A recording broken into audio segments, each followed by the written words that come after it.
Hey, welcome back to another episode. I'm freaking bored cleaning up my mess that's downstairs, or as I call it, oh, the joys of moving and not having shelves. If you ever get a chance to move across country, think twice before you get rid of your shelves before you move, because when you don't have shelves, when you move back, you get stuff like this, books piled up, books still in boxes. But I did a cleaning video before. I cleaned up my desk area, so I have a cleaner desk area, because I got another desk just for my work stuff. And today I was cleaning up again. Yeah, you do it a little bit at a time, it's just, I'm not going to hire movers to come in and clean up my stuff, because let's be honest, who can afford that nowadays in this economy? But so I do what I can, I pace myself. I might pick like one day a month just to do some tidying up. Well, today while I was tidying up, came across some stuff I forgot about. As a dad, this is why I'm doing a special edition today for Father's Day. You always buy your kids a lot of things. So one thing I noticed as a dad that I still have a lot of is all my kids' stuffed animals. Okay, if you're a parent out there, just think about this. You're buying a stuffed animal. Now your kids are going to grow up. What's going to happen to those stuffed animals? Because if you think, oh, I'll give them to my grandkids, you might not have grandkids. For a while, you might never have grandkids. And you think, oh, well, I'll give them to like one of those, thrift stores or Goodwill places. Here's some shocking news for you. Here's a secret of those thrift stores. Those stuffed animals that you donate to them, if they don't sell, they go to landfill. That's right. Your beloved child's toy that your child loved. And if they lost in a store, you would go crazy mad trying to find that stuffy that they dropped while grocery shopping. True story. Those stuffies that were so important to your kids that when they moved out, they didn't take them with them because they knew, oh, well, my stuffies are still at mom and dad's place. I don't want my adult friends to think I'm a child because I have stuffed animals around my place. You can't donate them really because those stuffies will become landfill. And that's not environmentally good to have landfills full of stuffies. So you get stuck keeping them in your house. Now you might find a few kids every now and then to give them away to and so forth. And, but if you're one of those parents like me who bought your kids, or I had two daughters, so my daughters always had stuffies. So many stuffies. There's so many of them. I've got a giant box full of stuffies that I can't get rid of.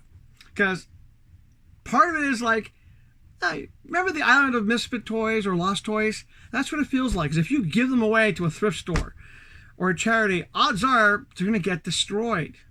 And that's kind of like, well, these are my kids' memories I'm throwing away, getting rid of. So if you're a parent, keep the stuffy buying to like a minimum. And when your kids grow up and move out, make sure it's their problem. I'm just saying.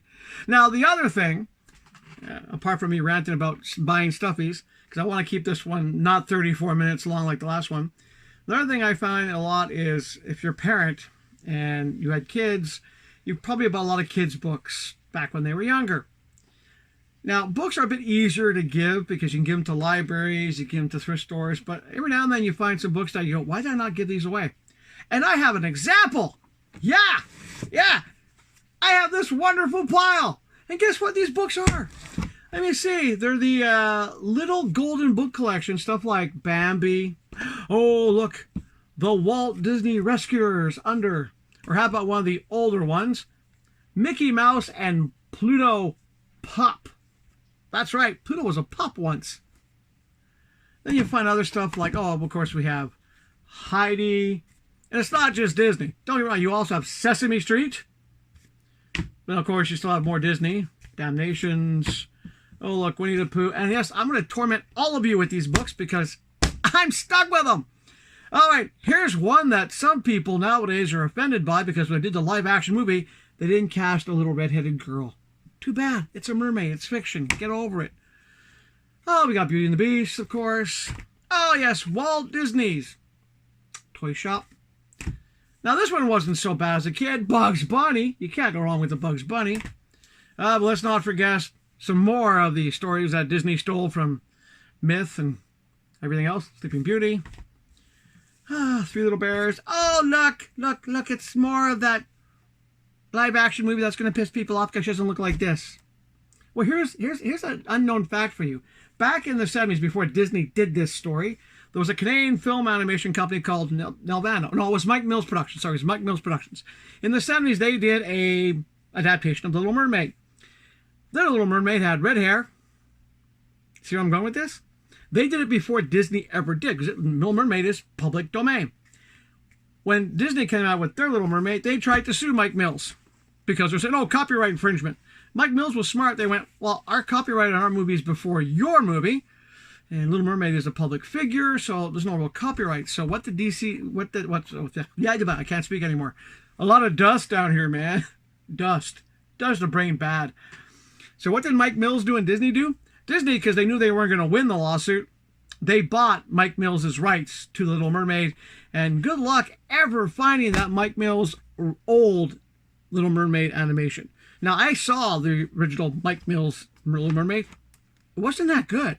But the fact that Disney was so worried about another company having the same Little Red Mermaid, yeah.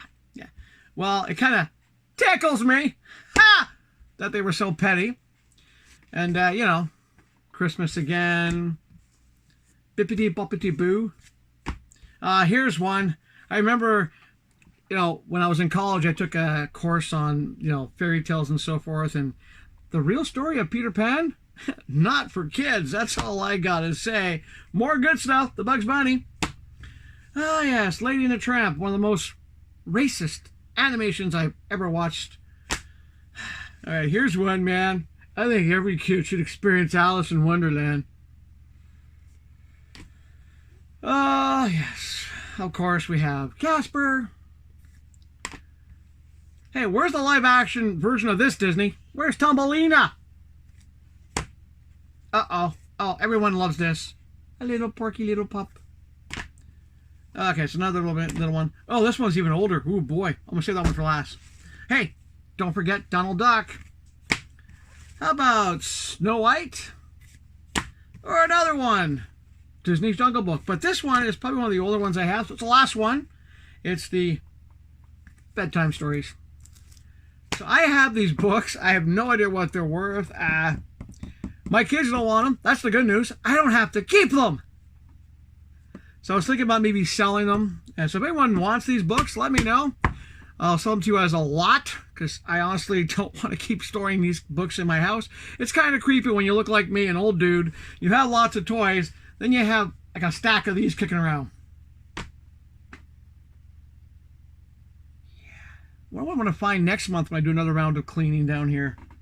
I'm worried. Oh, boy. Why can't I find good stuff like money? Oh, I know what I'll probably find next month. My VHS collection. Yeah.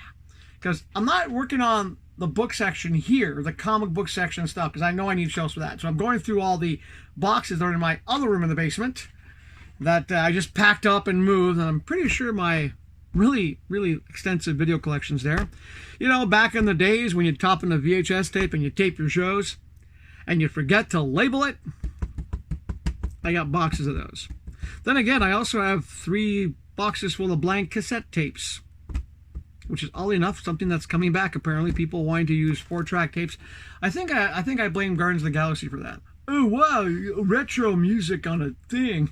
Far out. So I have those as well. But like I said, I have other kids' books as well, but at least they're not as kind of creepy like those.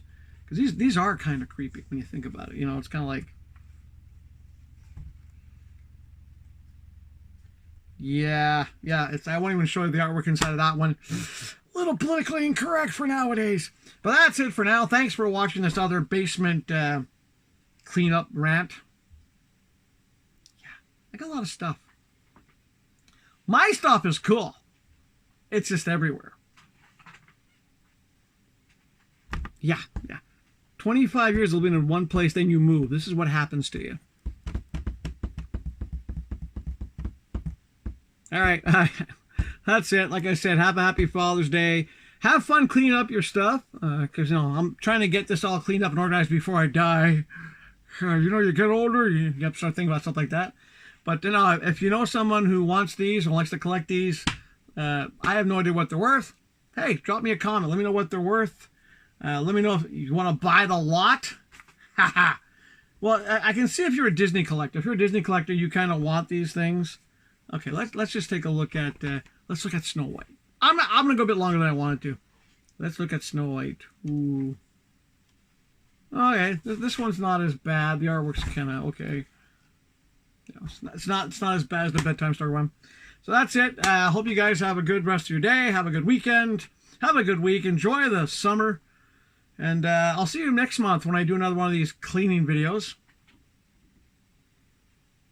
I'm not sure. It's one of those things when you go, I need to get it cleaned. And then you're like, where am I going to start?